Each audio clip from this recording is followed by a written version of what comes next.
नमस्कार साथियों, मैं मोहित शर्मा आप सभी का अभ्युदय आईएएस क्लासेस में हार्दिक स्वागत करता हूं। प्रीवियस क्लास में हमने सर्ट्स एंड इंडिसेस के कंपैरिजन के ऊपर बात करी थी। आज हम हमारी क्लास को थोड़ा आगे बढ़ाते हैं और comparison of shirts and indices से कुछ सवाल करेंगे और उसके बाद जो जो कंसेप्ट इस टॉपिक से रिलेटेड इम्पॉर्टेंट है उनको हम यहाँ पे समझेंगे। तो आइए क्लास की शुरुआत करते हैं।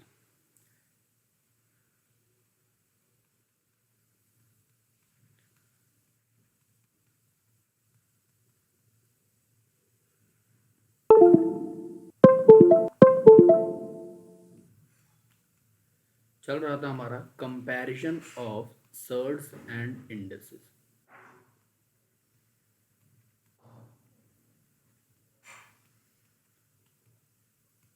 और आपको मैंने बताया था कि अगर पावर सेम या फिर अगर सम सेम आ जाए तो क्या करते हैं, अगर प्रोडक्ट सेम आ जाए तो क्या करते हैं, वो सब हम पहले डिस्कस कर चुके हैं।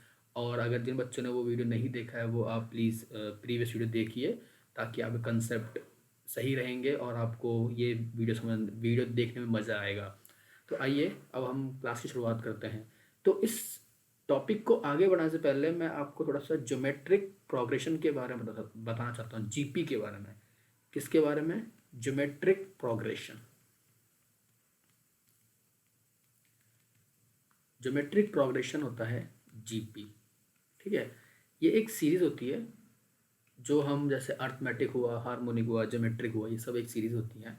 वो सब हम पढ़ेंगे धीरे धीरे। यहाँ हमको ज्योमेट्रिक प्रोग्रेशन की ज़रूरत है तो थोड़ा मैं आपको उसके बारे में बता देता हूँ। जैसे कोई सीरीज लिखी हुई है आपके सामने, A R square, A R cube, AR4, ए की पावर A × R/5 और ऐसे सो ऑन करके लिखा हुआ है, ठीक है। या फिर n टर्म्स तक मान लीजिए लिखा हुआ है।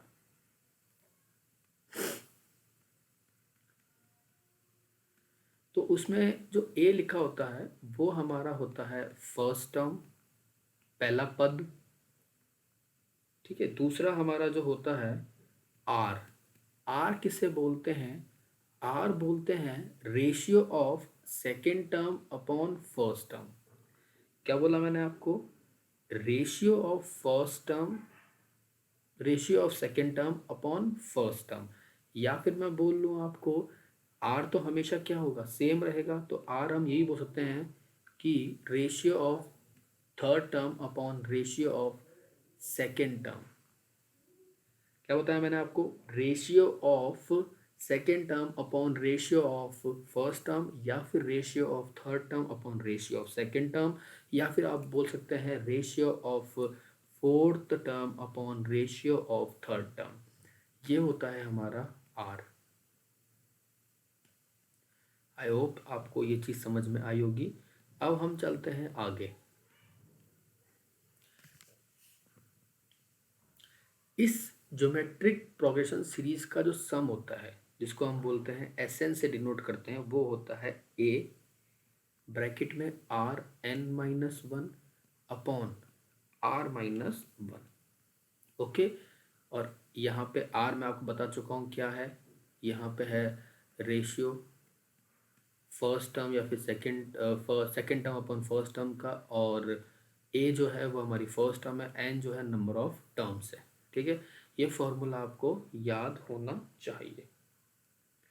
तो इस सीरीज का एक सवाल कर लेते हैं और फिर आगे हमारे कंसेप्ट को बढ़ाते हैं। ये सवाल लिखा हुआ है 2+4+8+16+32+ एंड सो ऑन लिखा हुआ है। सो ऑन छोड़ दीजिए आप, अभी ज़्यादा हो जाएगा इतना, हम यहीं तक करेंगे इसको, ठीक है। 5 टर्म लिखी हुई है तो ए कितना हो जाएगा? यहाँ पे ए हो जाएगा 2। आर की बात करूँ तो आर क्या होगा? आप मुझे बताइए, कोई भी 2 टर्म ले लीजिए। तो मैंने 4 और 2 डिवाइड कर दिया, कितना है आर का वैल्यू? 2 आया। अब मुझे इसका सम चाहिए। तो सम का फॉर्मूला क्या बताया मैंने? सम का फॉर्मूला बताया A R N minus one upon R minus one, यही बताया मैंने। तो ए कितना है मेरा, ए है मेरे पास टू, कितना है, टू है। आर कितना है, आर भी मेरे पास कितना है, टू। एन कितना है, पाँच है। कितना आ जाएगा, टू सॉल्व करेंगे, 32 माइनस एक कितना हुआ, 31 अपॉन वन, कितना आ जाएगा, 62। तो 62 इसका सम होगा। ठीक है, चलिए नेक्स्ट सवाल कर लेते हैं। नेक्स्ट सवाल कहता है 3, 6, 12, 24, 48। ठीक है, तो आप मुझे बताइए इसको क्या लिख सकते हैं हम, अगर आप थोड़ा सा दिमाग लगा के देखें तो आप बोलेंगे सर इसको 3 इंटू टू, इसको बताइए 3 इंटू 4, 3 इंटू 8, और इसको क्या लिख सकते हैं 16।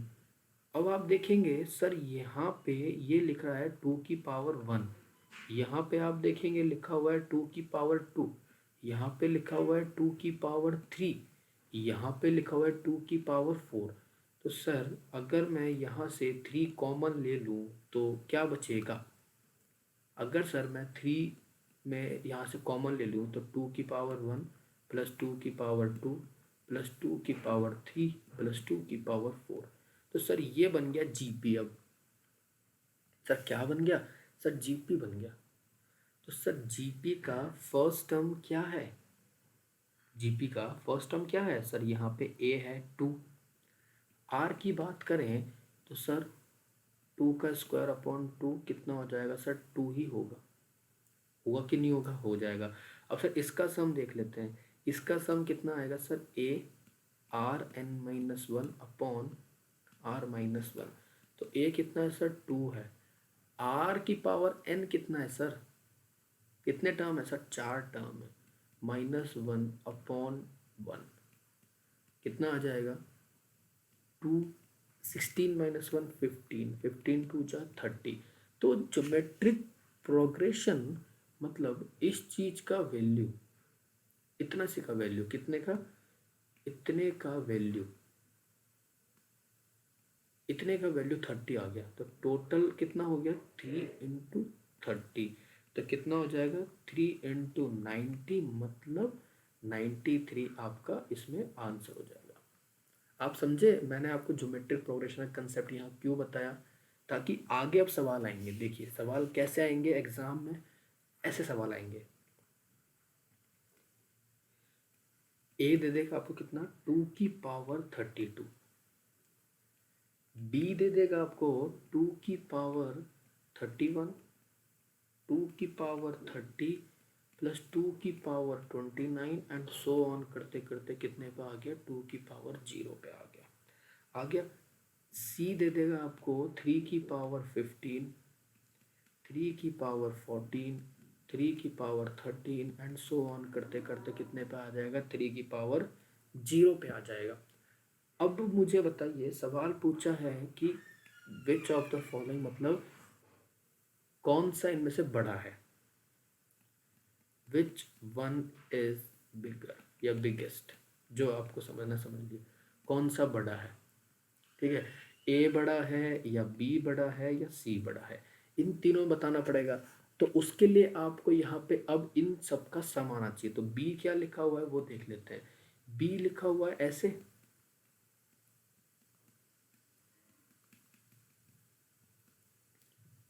बी क्या ऐसे ही लिखा हुआ है,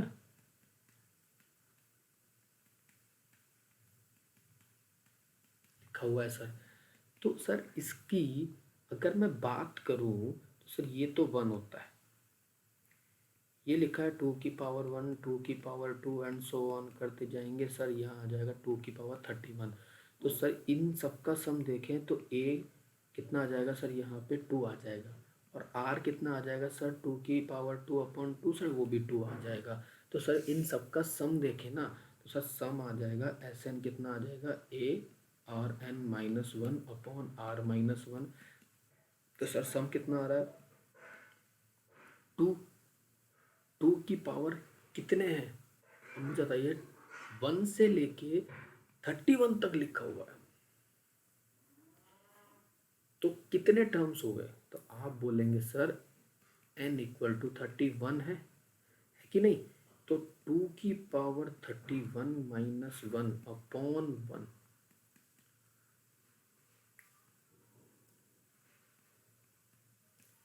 इतना आ जाएगा यहाँ पे।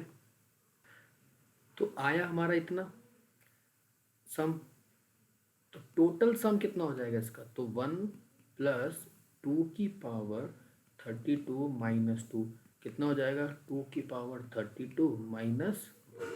ठीक है, ये तो आ गया हमारा क्या? बी। और हम सी की बात कर लेते हैं।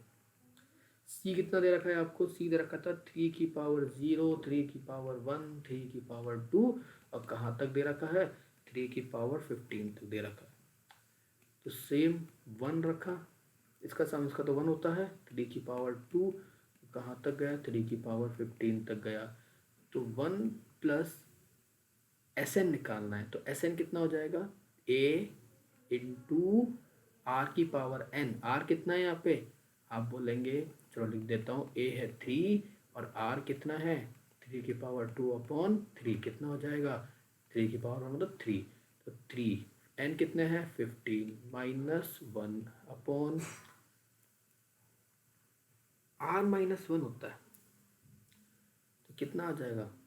2 आ जाएगा। यहाँ पे आ जाएगा, बिल्कुल आ जाएगा। अब मुझे बताइए क्या हो जाएगा? 1 प्लस 3/2, 3 की पावर 15 माइनस 1, बिल्कुल हो जाएगा सर। अब सॉल्व कर लीजिए इसको। 1 प्लस 1/2, 3 की पावर 16 माइनस 3 होगा। एलसीएम लिए तो 2 प्लस 3 की पावर 16 माइनस 3/2 करेक्ट है। कितना आ जाएगा? 3 की पावर 16 माइनस 1/2 आ गया। आएगा कि नहीं आएगा? बिल्कुल आएगा। और हमको ए दे रखा है, ए कितना दे रखा है? 2 की पावर 32, और बी हमने निकाल लिया, कितना आया बी हमारा? 2 की पावर 32 माइनस 1, और सी हमने निकाल लिया 3 की पावर 16 माइनस 1 अपॉन 2। अब मुझे बता दो कि कौन सा बड़ा है कौन सा छोटा है। आपको मैंने सिंपलेस्ट फॉर्म में ला के रख दिए, सिंपलेस्ट फॉर्म में आ गए सबके सब। तो मुझे बता दीजिए, देखो ए तो बड़ा होगा बी से, ये साफ दिख रहा है हमको। क्यों? ये 2 की पावर 32 है और ये 2 की पावर 32 माइनस 1 है, तो जो भी आएगा उससे एक कम हो गया बी। तो ये तो हो गया यहाँ पे। अब मुझे बचा ये चीज़, कौन सा? सी पार्ट बच गया। अब सी पार्ट बच गया तो इसको सॉल्व करने के लिए क्या करें सर, क्या करें सर, क्या करें, ये सोचते हैं। तो एक काम करते हैं, देखिए अगर मैं बोलूँ आपको तो मैं इसको लिख सकता हूँ 2 की पावर 2 इंटू 16 लिख सकता हूँ। तो आप बोलेंगे सर बिल्कुल लिख सकते हैं।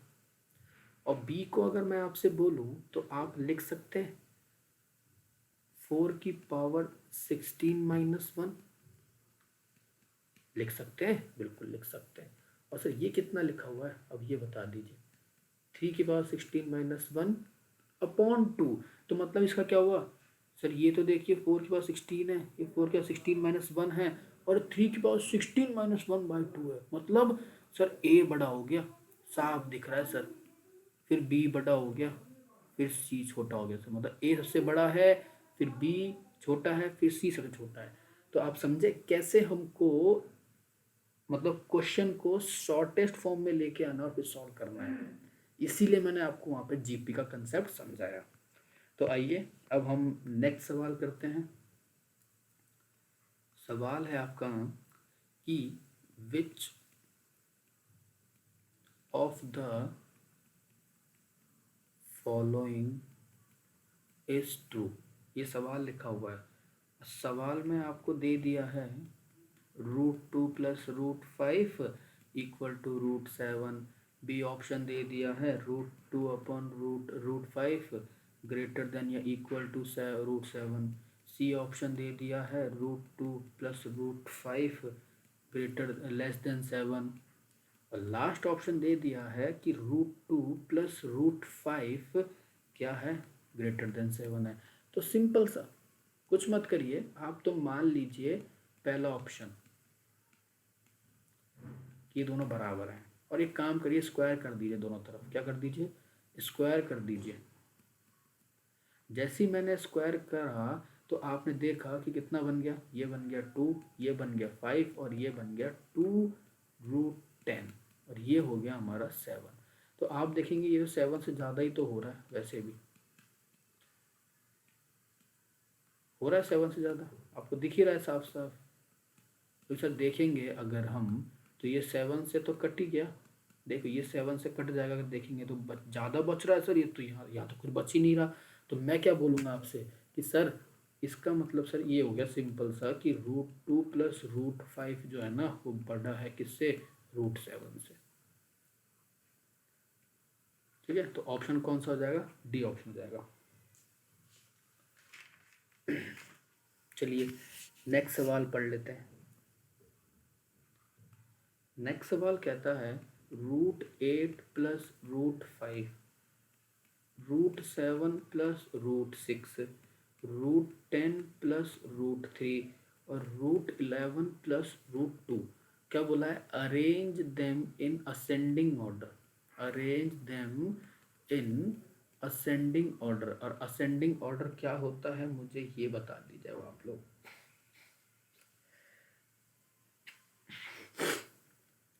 छोटे से बड़ा हमको अरेंज करना है, असेंडिंग ऑर्डर मतलब ये होता है।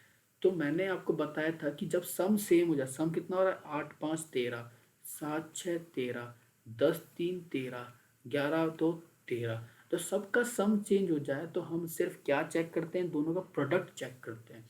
तो आप मुझे बताइए इसका प्रोडक्ट कितना आ रहा है, √40, इसका प्रोडक्ट कितना आ रहा है 42, इसका प्रोडक्ट कितना आ रहा है 10 3 30, और इसका कितना आ रहा है 22। तो जिसका प्रोडक्ट सबसे ज़्यादा होगा वो सबसे बड़ा हो जाएगा। तो मुझे बताइए सबसे छोटा कौन सा हो जाएगा, ये सबसे छोटा हो जाएगा। तो 11 और 12, सॉरी 2, फिर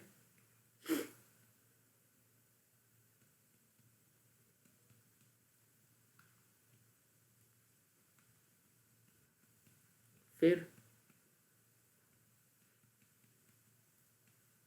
फिर ये आ जाएगा। तो आप देखिए, और ये चीज़ मैं आपको समझा चुका हूँ प्रीवियस लेक्चर के अंदर। ठीक है, ऐसा अगर आपको लगता है कि आपको समझ में नहीं आया तो मैं एक बार बता देता हूँ। जैसे मान लीजिए लिखा हुआ है क्या, ये लिखा हुआ है हमारा कितना, √8 प्लस √5, और क्या लिखा हुआ है √10 प्लस √3। अब इन दोनों से बड़ा बताना, तो मुझे बताइए अगर मैं दोनों का स्क्वायर कर दूं, क्या कर दूं, स्क्वायर कर दूं, तो कितना हो जाएगा 8 5 और 2√40, और यहाँ कितना आएगा 10 3, लेकिन कितना आ जाएगा 30। तो मुझे बताइए अगर मैं दोनों को कंपेयर करूं तो यहाँ भी 13 सम हो रहा है और यहाँ भी 13 सम हो रहा है, 13 सम हो रहा है, 13 से 13 कट जाएगा जब कंपेयर करूंगा, जो बराबर से होते हैं वो कट जाती है जब कंपेयर करते हैं। लेकिन बचा यहाँ पे क्या, 2√40 और 2√30, और 2 से 2 भी कट गया। अब मुझे बताइए 40 बड़ा है रूट में या फिर 30 बड़ा है, तो आप बोलेंगे सर 40 बड़ा है। तो इसलिए मैंने डायरेक्ट क्या बता दिया आपको कि आप जब देखें सम सेम आ गया तो आप क्या चेक करें, डायरेक्ट आप चेक करें कि प्रोडक्ट किसका ज़्यादा है। तो ये होता है कंसेप्ट। और कंसेप्ट आपके क्लियर होंगे तो आप क्वेश्चन बना लेंगे, अगर आपको ट्रिक भी नहीं आती होगी तो इसलिए कंसेप्ट के साथ साथ ट्रिक भी सीखिए ताकि आपका टाइम बचे। नेक्स्ट सवाल क्या कहता है, √11 प्लस √7, √10 प्लस √8, √17 अपॉन √11 और √15 प्लस √13। पूछ रहा है कौन सा सही है या कौन सा गलत है। तो मुझे बताइए इन दोनों का सम कितना हो रहा है, तो आप बोलेंगे सर 18 हो रहा है। इन दोनों का सम कितना हो रहा है, 18 हो रहा है। इन दोनों का सम कितना हो रहा है, 28, और इन दोनों का सम 28। तो मुझे बताइए फर्स्ट वाले में अगर मैं स्क्वायर कर दूं तो कितना हो गया, 77 हो गया, और ये कितना हो गया, 80। तो फर्स्ट तो मेरा सही है, लेकिन अगर सेकंड की बात करूं तो ये क्या लिखा हुआ है, 17, ठीक है, और ये क्या, 11। तो 17 को मैं 11 से मल्टीप्लाई करूंगा तो कितना आएगा, 187 आ जाएगा रूट में। और अगर मैं 15 को 13 से करूंगा तो 100 क्या आ जाएगा, जो बताओ कितना आ जाएगा, 195 आएगा, क्या इतना आएगा, अब बोले 195 आएगा। तो मुझे बताइए बड़ा कौन सा है, ये बड़ा है ना, और यहाँ पे ये बड़ा है, तो ये गलत हो गया ना, तो ये फर्स्ट सही है हमारा। ठीक है, बेसिक सवाल था, कुछ नहीं करना था, बस आपको बताना था कौन सा बड़ा है कौन सा छोटा है। चलिए नेक्स्ट सवाल कर लेते हैं। लिखा हुआ है ए 2√10 + 4√2। बी लिखा हुआ है आपका 5√2 + √22। सी लिखा हुआ है आपका 2√13 + 2√5। और डी लिखा हुआ है आपका 12। और बताना है कि कौन सा बड़ा है। ठीक है, तो आप कुछ मत करिए, आप इसका एक काम करिए, स्क्वायर कर दीजिए,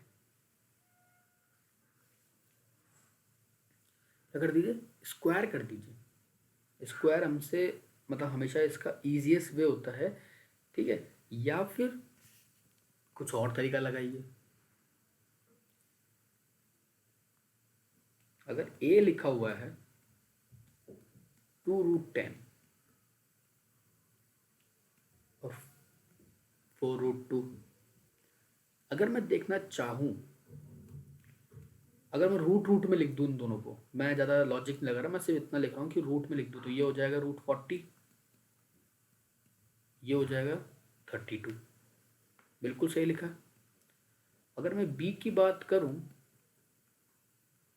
तो ये कितना हो जाएगा, √50, और ये √22 लिखा है। सी की बात करूँ तो ये 52, और ये कितना हो जाएगा, 20। और अगर डी की बात कर लूँ तो कितना लिखा हुआ है, 12 लिखा हुआ है ना, डी 12 लिखा हुआ है। अब सोचना पड़ेगा हमको ये 12 कैसे आया होगा। तो मान लीजिए 12 कैसा आया होगा, 6 + 6 भी हो सकता है, 10 + 2 भी हो सकता है, बहुत कुछ तरीके हो सकते हैं, 8 + 4 भी हो सकता है। ठीक है, और कितना हो सकता है, 10 + 2 भी हो सकता है। लेकिन अब मुझे बताइए, मैं आपको एक चीज़ दिखा रहा हूँ इसमें, यहाँ पे कॉमन चीज़ क्या हो रही है, ये देखिए, 40 + 32 कितना हो गया, 72 हो गया। 50 + 22 72 हो गया। 52 + 20 72 हो गया। तो मुझे इसको भी 72 ही बनाना पड़ेगा ताकि मैं इजी हो जाए मेरे लिए। क्यों, क्योंकि मैंने आपको पढ़ाया अगर सम सेम हो जाए तो आपका क्या होगा, सम सेम हो जाता है तो आपका प्रोडक्ट से हम निकाल सकते हैं कि कौन सा बड़ा है कौन सा छोटा है। तो आप देखेंगे अगर मैं यहाँ पे इसका करता हूँ तो √36 + √36 ये आ गया 72, बिल्कुल सही है।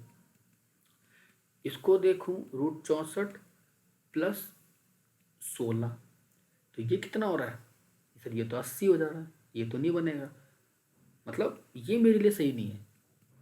और ऐसे ही ये रखूंगा,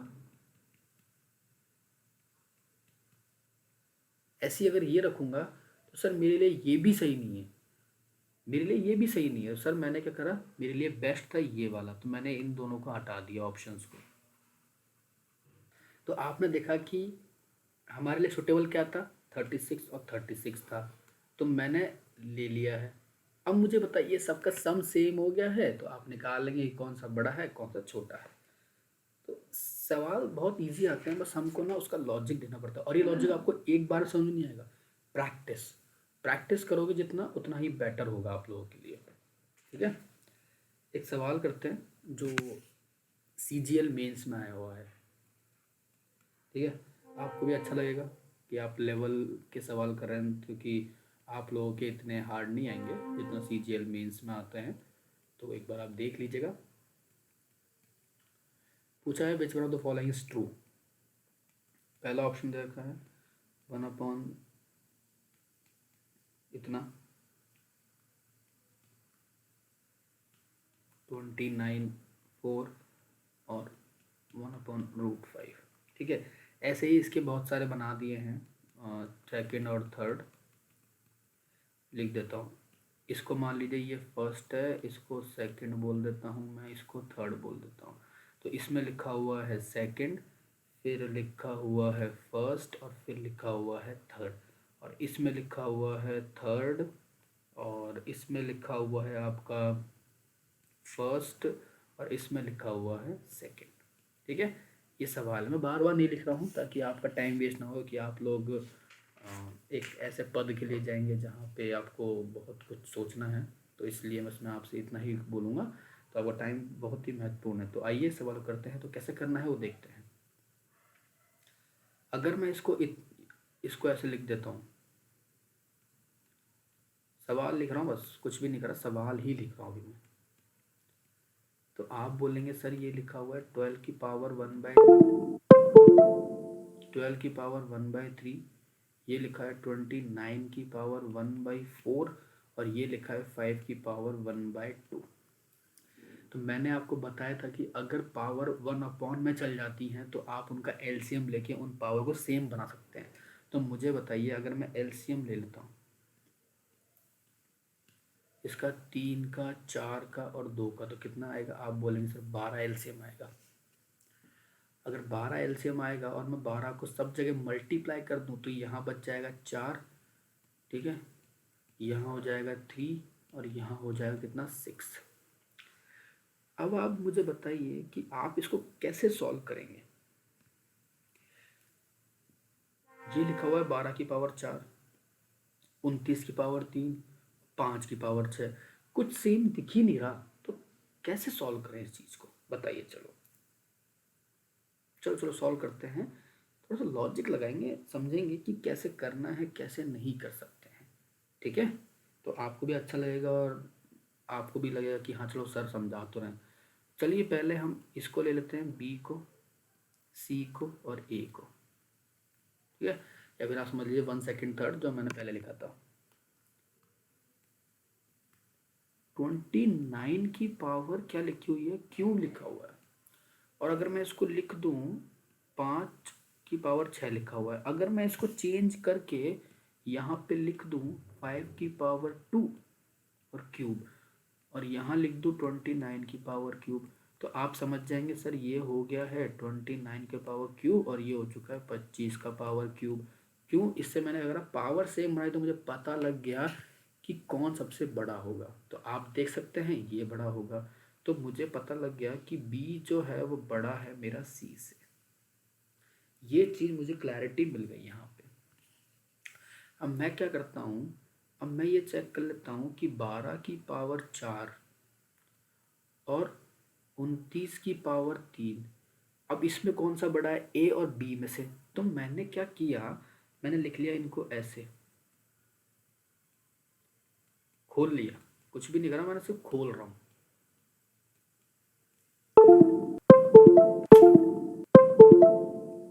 खोल दिया मैंने इनको, ठीक है। तो ये कितना हो गया, 144 गुणा 144 हो गया। और मैंने आपको बताया था कि इस नंबर को आप एक ऐसे स्क्वायर के पास ले जाइए या फिर स्क्वायर के पास ले जाइए। तो मैंने क्या करा, इसको लिख दिया 29 × 25। मैंने मान लिया, मैंने अज्यूम कर लिया कि या मैंने 25 होता तो क्या होता। तो मुझे बताइए, इसको लिख सकते हैं 29 गुणा 5, 5 गुणा 29, तो 9 5 जब 45, हसल गई 4, 5 दूनी 10, 145। कितना आ गया, 145 गुणा 145। अब आप मुझे बताइए, क्या बताइए कि सर अगर यहाँ पे 25 है, मैं छोटा लिया हूँ 29 से, तब भी सर ये तो बड़ा आ रहा है। अगर मैं 29 लेता तो ये तो सर वैसे ही बड़ा आता, ये तो लॉजिक सी बात है। तो सर क्या हो गया, ए हमारा छोटा हो गया किससे, बी से। तो अब आप मुझे बताइए सबसे बड़ा कौन सा हुआ। अभी भी आप मुझे थोड़ा सा डाउट में डाल देंगे क्या, सर बी तो बड़ा हो गया ए और सी से, लेकिन सर मुझे बताइए सी कैसे बड़ा होगा ए से, थोड़ा वो भी समझाइए, आप तो भगे जा रहे हैं। तो मैं बताऊंगा कि देखिए ए क्या है मेरा, ए है 12 की पावर 4 और सी क्या है 5 की पावर कितना 3 है ना 6 है, ठीक है। तो इसको अगर मैं लिख सकता हूँ 25 की पावर क्यूब, और इसको लिख सकता हूँ मैं अभी यहाँ पे जो मैंने लिखा सॉल्व करके 144 × 144 लिख सकता हूँ ना, बिल्कुल लिख सकता हूँ। और इसको मैं खोल देता हूँ कितना 25 × 25 × 25 लिख दिया सर। अगर मैं यहाँ पे 25 है, कुछ मत करो सर, आप तो इसको ऐसे लिख दो। तो आप बोलेंगे सर 100 हो गया, 100 हो गया, तो सर छोटा हो गया ना ए तो सी से। तो सर मेरा रिजल्ट ये आया लास्ट में कि सर बी जो है वो बड़ा है सबसे, फिर ए बड़ा है, फिर सी बड़ा है। तो आई होप आपको सर्च एंड इंडाइसिस के जो कंपैरिजन वाले क्वेश्चन हैं वो आपको समझ में आए होंगे। अब जो हमारा नेक्स्ट टॉपिक होगा ना वो होगा हमारा मिसलेनियस सीरीज। क्या होगा मिसलेनियस सीरीज, जैसे आपने पढ़ा होगा ये इनफाइनाइट वाले टॉपिक्स जो होते हैं जैसे सीरीज चलती है, वो हम पढ़ेंगे अब नेक्स्ट लेक्चर के अंदर। तो इस वीडियो को यहीं रोक समाप्त करते हैं, और नेक्स्ट जो लेक्चर है उसमें आप जो वीडियो आपके जो क्वेश्चंस होंगे वो होंगे मिसलेनियस के, जैसे मैंने आपको बताया है। आपको इस वीडियो के अंदर कोई भी डाउट है या फिर आप कोई सुधार चाहते हैं तो आप हमको बताइए, ताकि हम आपके जो डाउट्स या कंसर्न कुछ भी है वो हम सॉल्व करेंगे। ठीक है, thank you and have a great day. जय हिंद, जय भारत।